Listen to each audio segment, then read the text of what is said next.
Good morning guys. Bali tayo ay nagpapa-harvest ngayon.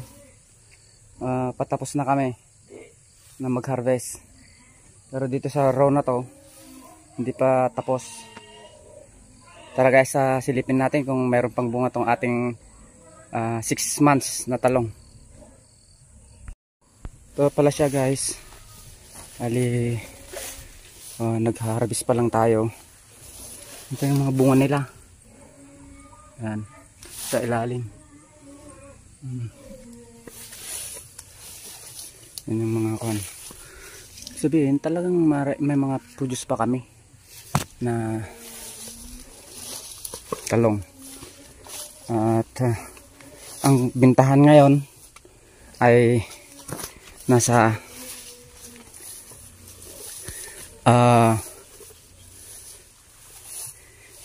35 pesos per kilo. Yan. Daka naman tayo tartalonan. Damaman kay kwan. Buras manan. Natuloy pa. Matintas sa katarungan may.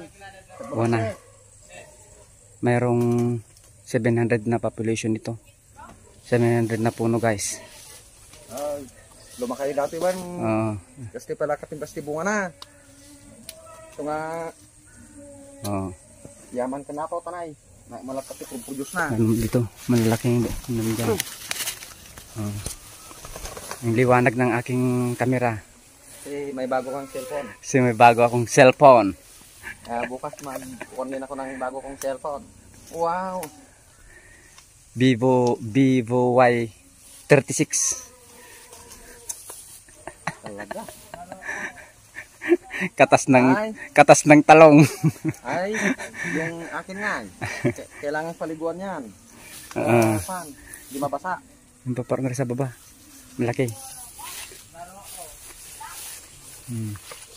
Bali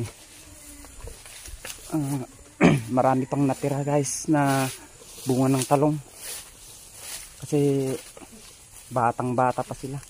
Sayang kung pipilitin na natin silang kuhanin. Ang mga tamang-tama lang yung edad ng talong para ang bunga niya kagaya nito. Yan. Bata pa yan. Tataba pa yan at lalaki pa. Yan o, sunod-sunod yung mga bunga niya. Marami. Dito sa baba, marami ding naglalambitin. Yan. Kita doon guys na marami nga.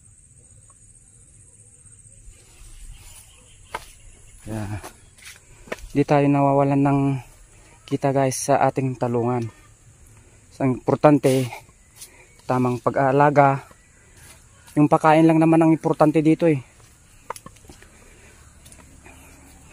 Nag-spray naman ako guys. Pero ang binibigay ko ay foliar tsaka fungicide lang.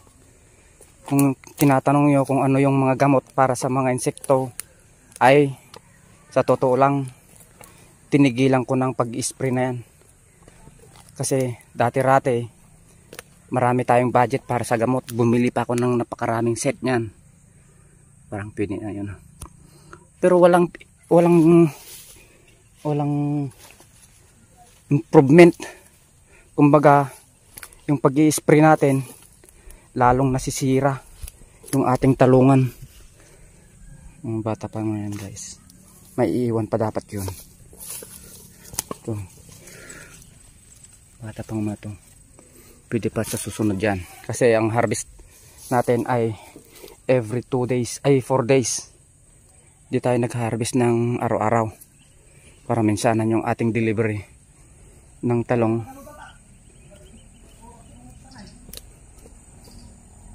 So ito yung itsura ng ating 700 na puno. Yan guys. Bali matagal akong hindi nag-upload pala ng video sa aking YouTube channel.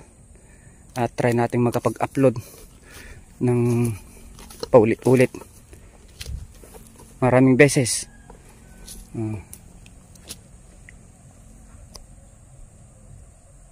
So yun lang guys. Salamat sa panonood.